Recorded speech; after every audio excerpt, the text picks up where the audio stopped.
Persiapan yang sangat sempurna, Sob. Otan sampai nggak berkedip melihatnya.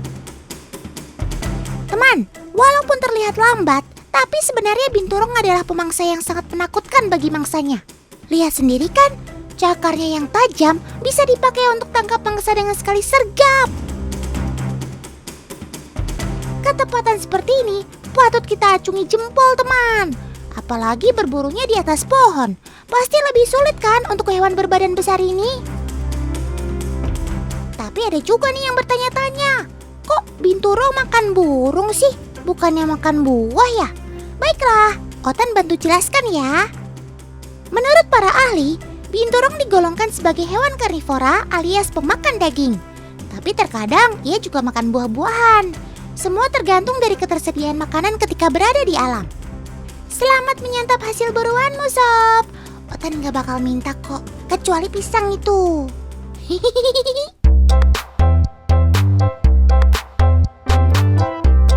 Selain karena cakarnya, gerak lincah binturong di atas pohon dibantu oleh ekornya.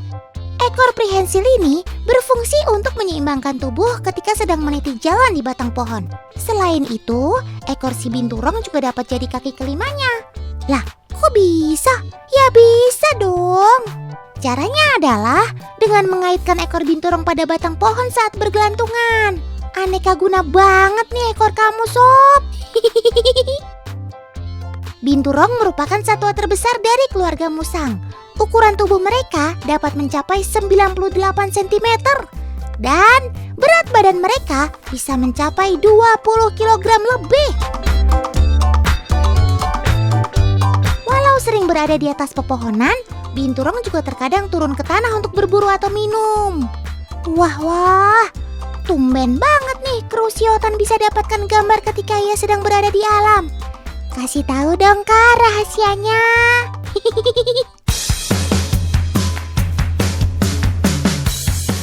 Dalah, ternyata ini adalah binturong dari salah satu tempat pelestarian satwa, teman. Binturong jantan tadi bernama Tara.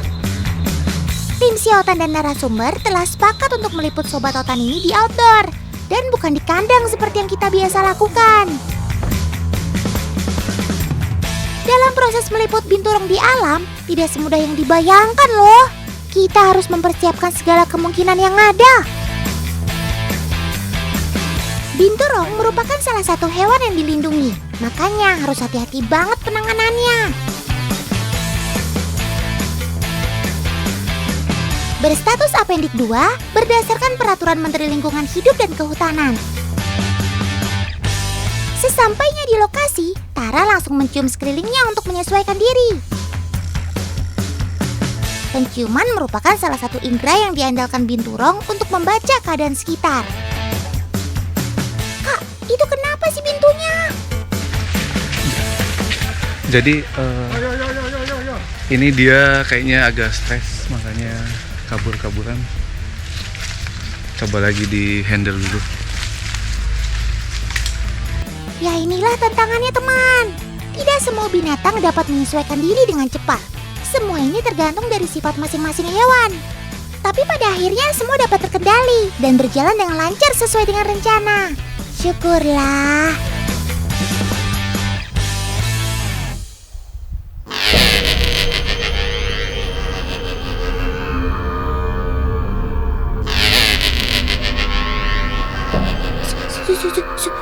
Suara apa ini? Kok seram sekali sih? Otan belum pernah dengar suara ini sebelumnya. Jadi takut.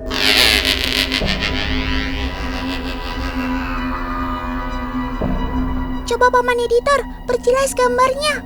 Otan jadi penasaran, tapi takut. Oh alah, ternyata ini suara binturong, teman. Sama seperti manusia, ternyata binturong juga bisa mengeluarkan ekspresi saat sedang merasakan sesuatu. Saat senang, ia akan mengeluarkan suara seperti tertawa. Tapi ketika sedih atau terancam, ia akan mengeluarkan suara seperti ini. Memangnya kamu lagi merasa terancam ya, Sob? Tenang, gak usah takut. Otan gak mau menyakiti kamu kok. Tidak, ternyata inilah penyebabnya teman. Si Tara dan Ica merasa terancam karena ada ular piton yang mau masuk ke dalam kandang mereka. Sobat Otan ini sangat tidak suka jika ada hewan lain yang masuk ke dalam wilayahnya. Karena apa? Karena ia adalah hewan teritorial.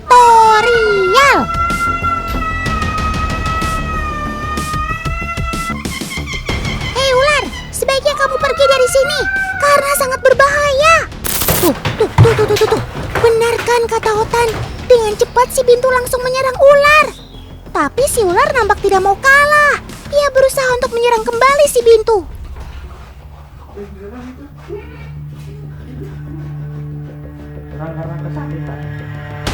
Apalah daya, dengan tubuhnya yang besar, Binturong tentu dapat dengan mudah mengalahkan si ular. Ia akan menggunakan cakarnya yang tajam untuk melukai. Setelah itu, ia akan menggunakan gigi taringnya untuk mengoyak musuh agar mati. Kemampuan bertarung seperti ini sekilas mirip beruang yang memiliki perawakan seperti kucing.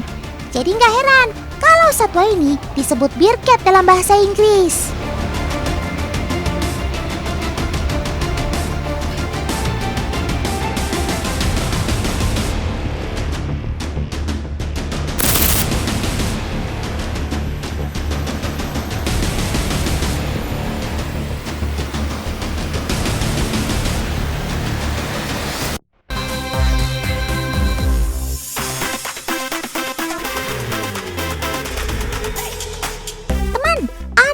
Perempuan asal Bandung, Jawa Barat yang sedang viral di sosial media loh. Gimana gak viral? Kak Ica kerap mengunggah konten dengan ular king cobra peliharaannya yang bernama Rambo. Pantes saja, yang begini ini kan langka banget. Apalagi yang berinteraksi dengan si raja ular perempuan.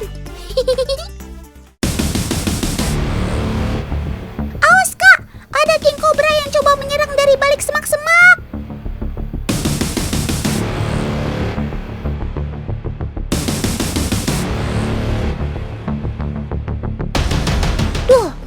Diajak main si ularnya, itu kan sangat berbahaya. Ya ampun, Otan kok bisa lupa gini ya? Ini kan si Rambo peliharaan Kak Ica. Mau di sini aja di tenda nanti. Temenin dulu di sini beresin kayu. Ceritanya kalian lagi berkemah bareng nih. Tapi kok serem ya berkemah bareng king cobra? Nggak ada hewan yang lucu-lucu aja gitu Kak? Oh iya teman, ada fakta unik nih mengenai Sobat Otan ini. Meski berbahaya, king cobra sebenarnya sangat pemalu terhadap manusia. Bila bertemu, sobat berbisa ini lebih memilih untuk menjauh daripada menyerang.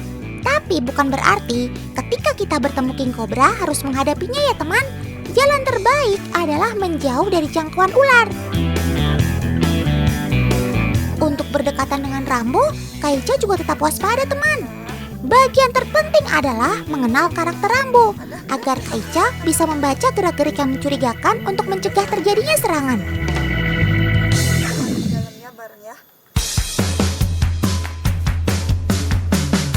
Selain Rambo, ada juga nih yang gak kalah viral. Ini dia, koleksi ular-ular besar Kak Ica. Sampai merinding Otan melihatnya. Ular-ular ini adalah jenis ular piton teman. Tapi yang ini spesial loh, karena ada piton albino. Keren kan? Sobat yang terkenal dengan lilitannya ini memang tidak berbisa teman. Tapi mereka bisa membunuh manusia loh. Untuk itulah kita harus tetap berhati-hati jika mau berinteraksi dengan Sobat Otan ini.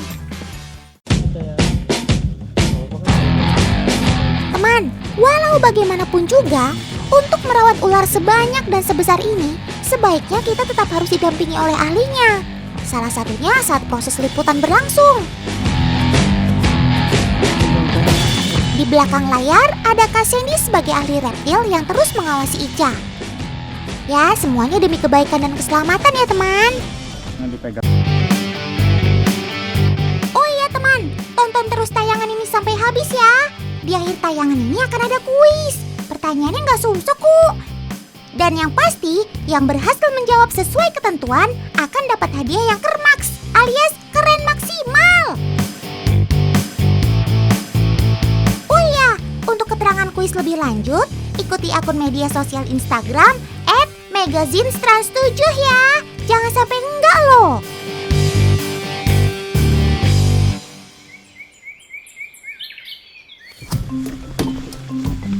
Mumpung kita lagi di hutan bareng Kaica, sekalian saja kita herping yuk. Kayaknya bakalan seru nih.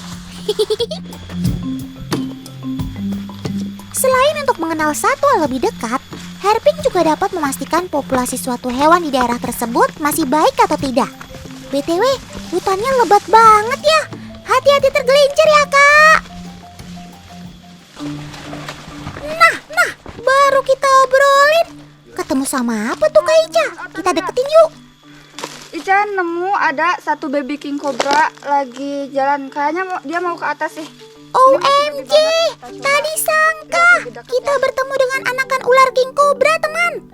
Duh, imut banget sih kamu, Sob. Untung saja tadi kamu gak keinjek Kak Ica. Walau masih bayi, Sobat Otan ini tetap memiliki bisa yang mematikan loh. Oleh karena itu, kita tetap harus waspada ya teman. Oke Otan nih, ular yang Ica temuin ini kemungkinan sehari atau baru 2 hari atau bisa aja baru netes. Nah, sekitar sini kemungkinan ada sarangnya, ada saudaranya. Jadi sekarang kita cari dan ini si ularnya biarin aja di sini. Kita tinggal aja di sini. Ya udah yuk kita langsung cari aja. Oke lah kalau begitu. Otan merasa semakin tertantang nih untuk bisa menemukan telur si king cobra. Sobat Otan ini memang cenderung membuat sarang di sekitar pohon bambu yang dekat dengan sumber air, teman. Nah Otan lihat nih, ini kayaknya belum keluar, tapi sebentar lagi netes soalnya udah ada sobekannya, dia gerak-gerak. Nah, jadi di dalamnya masih ada, soalnya kelihatan dia masih ada isinya gitu. Waduh, Otan jadi deg-degan menunggu kelahiran kamu, Sob. Teman, king cobra adalah jenis ular teritorial. Mereka akan membangun sarangnya sendiri dan berada lama di sana. Tapi ketika telur-telur tersebut mau menetas, induknya akan pergi meninggalkan mereka. Nah, makanya kita bisa bertemu sarang king cobra tanpa ada indukan yang menjaganya. Telur ular king cobra menetas di musim hujan dan sudah menjadi siklus di setiap tahunnya. Karena di musim penghujan, mereka tidak akan kekurangan stok makanan, sehingga peluang untuk bertahan hidup lebih besar. Makanya jangan heran kalau banyak kasus ditemukan anakan ular pada musim penghujan ya teman. Oh iya, sekali bertelur, rata-rata king cobra bisa menghasilkan 15-20 telur loh. Mantap! Lihat, kepala mereka sudah terlihat keluar. Ayo Sob, sedikit lagi kamu pasti bisa. Gak sabar nih Otan mau ketemu kamu. Syukurlah akhirnya kedua Sobat Otan ini berhasil keluar dari cangkangnya. Hore! Selamat datang di dunia Sob.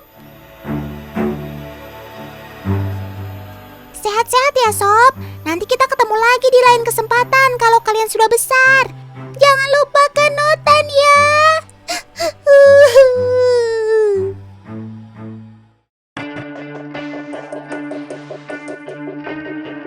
Loh, Kak Ica main sama siapa tuh? Kok sepertinya ini bukan Rambo?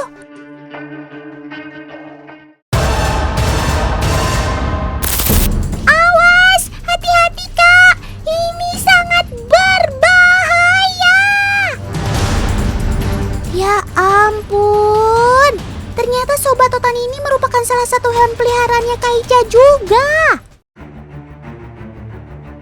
Tapi karena king cobra ini masih muda, jadi semangat bermainnya masih menggebu-gebu. Lihat deh, Kak Ica sampai mau diserang terus tuh. Ih, serem. Sikap sigap seperti ini memudahkan untuk menyerang lawannya. Strategi yang luar biasa, Sob. Otan perlu berguru nih sama kamu. Siap!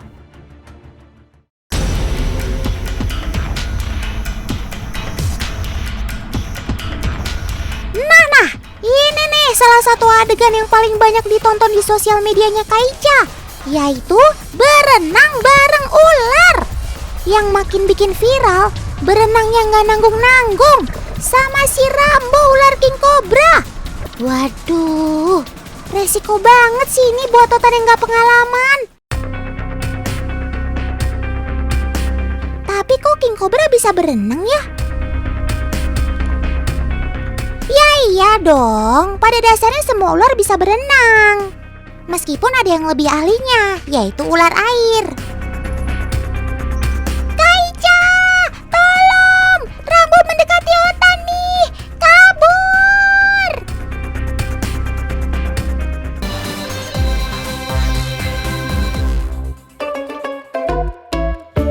Teman di rumah, tahu tidak siapa nama sahabat Takia dan Otan ini? Unta. Coba perhatikan di mana bagian punuknya. Tetot, waktu menjawabnya sudah habis. Jawabannya adalah alpaka. Mamalia berbulu tebal ini memang masih satu keluarga dengan unta kok teman. Tapi alpaka lebih mirip dengan hewan lama. Alpaka yang sedang main dengan Takia dan Kaulan ini berjenis Wakayu.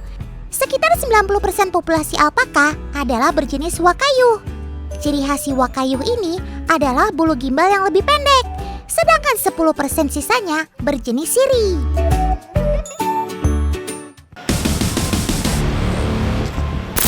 Loh, ada apa ini? Kamu pikir ini lagi tendangan bebas ya?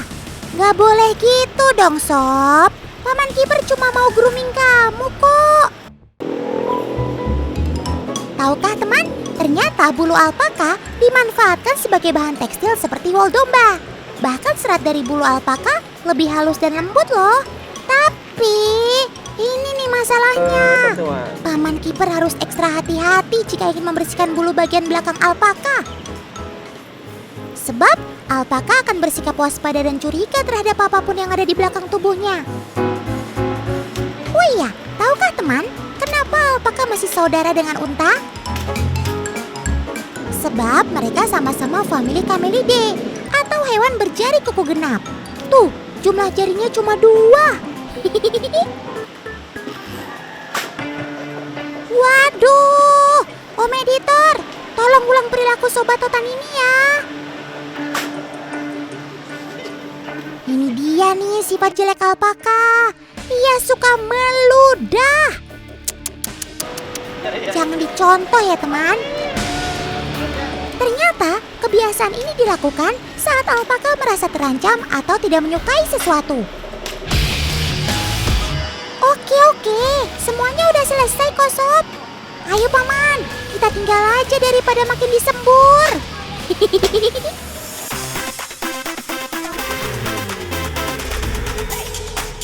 Oh, nggak cuma itu. Selain main di kawasan TV Barn, para alpaka ini juga punya waktu keliling SKP loh. Selain alpaka, ada kuda mini yang super imut.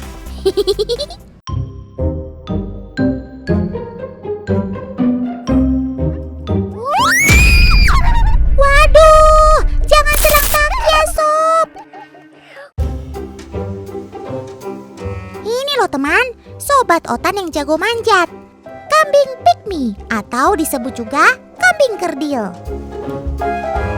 Si mungil dari Afrika Barat ini sangat lincah teman. Meski nggak sejago kambing gunung, tapi kambing pygmy juga punya keseimbangan tubuh yang oke punya.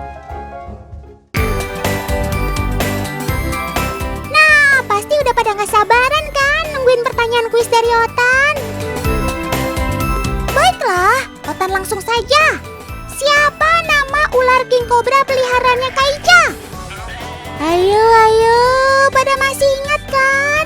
Otan tunggu ya jawabannya. Sekali lagi, jangan lupa ikuti atau follow akun Instagram @megasintrans7 untuk keterangan kuis lebih lanjut ya.